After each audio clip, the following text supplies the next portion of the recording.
మానవాళికి కనిపించే ప్రత్యక్ష దైవం ఆ సూర్య భగవానుడు.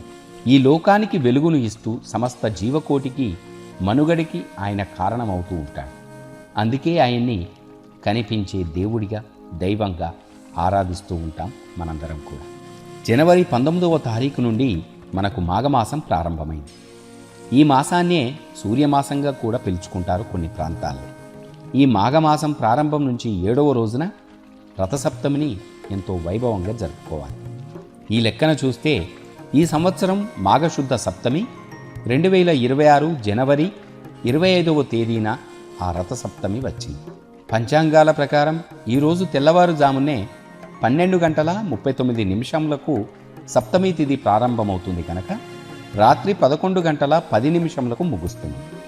ఇక ఆ రోజు సూర్యోదయం ఉదయం 7:13 ప్రారంభమవుతుంది ఆ తిథి. అయితే ఈరోజు తెల్లవారుజామునే చేసే స్నానాలకు చాలా ప్రాశస్త్యం కూడా కలిగి ఉంది.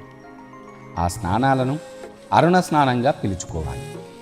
ఈ అరుణ స్నానం చేయడానికి శుభ సమయం తెల్లవారుజామున 5:26 నుంచి 7:13 వరకు మనకు పండితులు నిర్ణయించారు.